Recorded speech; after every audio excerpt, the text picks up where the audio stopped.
A simple key to success. Trust Allah more than you trust yourself. Allah can do anything. Look back and thank Allah. Look forward and trust Allah.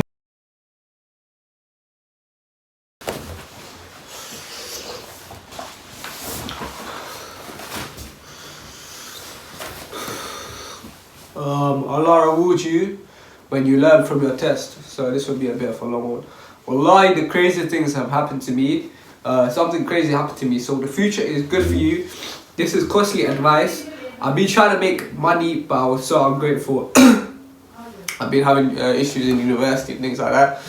But I'm going to teach you how to solve it and how you can focus on making it better for the future. And I've been forgetting Allah's control and being ungrateful, thinking I'm going to go through such a hard time, etc. But there's people in Palestine that don't get food, bruv. So just because I can't make money or whatever, or I'm struggling to, it's taking long, let's not give me some excuse. But anyway, don't ever overthink. I think Allah's not giving you what you want. But listen to these two verses. If you're going through a phase being pissed off and so this is the shaitan trying to stop me from such clip. This video to learn, this whole video had this lecture in about the fitna, about the 21st century. This verse said something. This verse said nothing is impossible in this world and nothing is random / hidden from Allah. Surah Al-Hajj verse 11 saying when life is well, they're happy with Allah, but when their life is unwell, that they're unhappy and they lose they lose happiness, they lose worship in Allah. Meaning, when someone has good life, they start praising Allah, praying the salah, like worshipping Allah, doing dhikr or whatever. But when they lose that, you don't see them praying at all. They just really locked off their deen. So essentially, they're doing it for their own pleasure. Because at the end of the day, if you're not gonna pray in your bad times, then what kind of Muslim are you? It's really, you know what I mean? Like, you're praying for your benefit, which is not. But I mean, it's good to, because people need money for their family and whatnot. Like, you can be honest with Allah and tell them about your intention. You don't have to say, "Ya Allah, I'm going to use it to like donate to charity." You should, but there's priorities in life as well and whatnot. But doesn't give you an excuse just because you ain't got a Lambo, or your life's not going good, you're not flipping off your property, or you ain't going uni, or whatever's happening in your life. Your wife divorced you, your kids are going through it, your family's not rich, your bills aren't getting paid, that you shouldn't be praying to Allah. Like, just because you're going through a hardship and you're out here being ungrateful and only be praying to Allah when things are going good for you, that's actually a bad sign as a Muslim. But yeah, I'm going to get more into that, but they lose hope in Allah. That verse caught me off guard, because where we've been ungrateful, because look at Palestinians, look how they're facing Islam, right? And look at the stuff that they're going through, but they still have their faith in Allah. For us to be ungrateful just because we ain't making money as quick as we think that we should be making, or have a job in 1920, whatever this society thinks that we should be doing here, but we're not doing it, that just shows you are a scum. You are a joke, bruv. Because how are you going to lose faith in the one who can change these things just because he's not going to your timing, bro? That's very ungrateful, and that's very foolish, and that's stupidous. But yeah, the fact that you're here is the qadr of Allah. Another verse is, and among them are these who made a covenant with Allah. If He gives us of His bounty, we will surely spend in charity and be among the righteous. Surah Tawbah verse 75. Allah give wealth, but these same people that made this promise, they break the promise, saying that they're going to get wealth, they want to get rich for, like, to give charity and whatnot, to give sadaqah. But when they get rich, they don't give a toss, fam. They don't give a toss.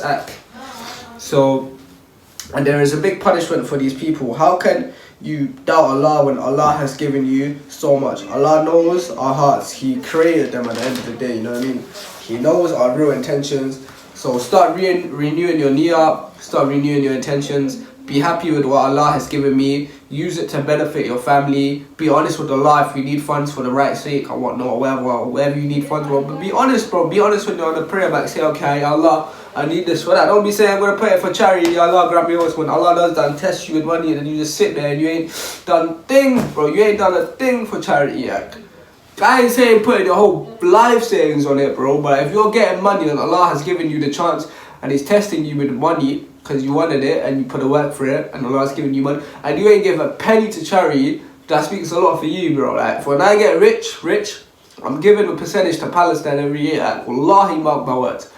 War's gonna go to my mum because that's my mum. I'm gonna put money towards myself for my life because I want to have a lavish life. Why am I working for if I ain't got that? You know what I mean? But we will be given a percentage to sadaqah. I'm not going to be one of these guys sitting on the bench ignoring all the stuff I see in the dunya. Like, that's still my fellow Muslim brothers and sisters, and we got them. Obviously, they come last in terms of who I need to like spoil and whatnot. My grandma, my dad. Whoa! Let's put it in order. My mum, my grandma, and my dad. And every other part of my family, like my cousins, like the younger ones, it's one of the older ones. Get out of here, mate. Some aunties, maybe, the real ones, not the ones chatting shit behind our backs because we're Pakistani and Arab, because I know what you be on. Even if you're watching this, auntie, but yeah, giving me, let's get back to this thing. Allah has given me use for it to benefit your family. Be honest with Allah, stop being grateful, detach, work as hard as possible, provide the best.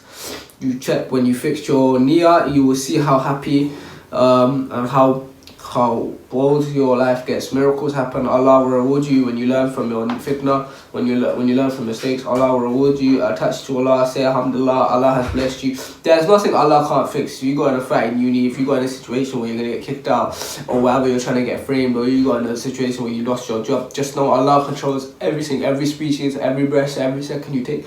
That job you want, Allah's control. Everything's in control. Allah's in the qadr of everything. So when next time you're doing some sin like bashing or whatever you're doing in that astaghfirullah, any type of sins you're doing, remember this will contribute to your life. And what contributes to your life contributes to your mum. And you don't know how many days you have with your mum. Alhamdulillah, I still have mine left. So if you still have your mum alive, bro, I suggest you go get a gift. I'm trying to do that every 2-3 weeks. I'm trying to spoil my parents. And not just my mum, my dad too, my grandma. You know, you gotta show people you care for them. You're a big man now, you know. We have responsibilities, bro. We're men. We're not them little kids. We're not feminine, bro. All this muscle's not for the sake of having muscle. All this muscle's to provide for your family, to save your family. A robber comes up to your family, tries to rob your mum, tries to punch your mum. Knock him out, mate. Knock him out. But you gotta know why you're flipping doing this, bruv. You need to know and renew yourself as a man, bruv. And that's why man's here to make my own money Islamically as a side hustle, and also to help the community. I generally do this because obviously, I don't know if you know, but it takes a long time to get paid on YouTube, and I don't think people on YouTube are getting paid where you think people on YouTube are getting paid. They might buy promotions, but that takes time, bro. And I'm all here for that. But a man's got a life behind the scenes, bro. So when you see me posting, you know, like, it's for the sake of Allah and my family, and I want this to, like, it's more like I see this as a career, but I see it as a legacy as well. Any person who helped off my YouTube, but Allah will be able to make the dua for my mum if anything does happen, hypothetically. You know, these are good things, bro. It builds good deeds for our family. I have a little fan base on here, and inshallah it's going to get bigger. But yeah, that's why I want to make better content. So we're working on that. But you know, I got other things behind the scenes. But they reward you when you learn from your fitna, when you learn from your mistakes. Allah will reward you. Attach to Allah, say alhamdulillah. Allah is in control of the unseen. Focus on now instead of the future. Don't doubt Allah. Don't doubt Allah. Allah created mankind here pure. Have pure focus. Have pure intentions. Allah will never fail you.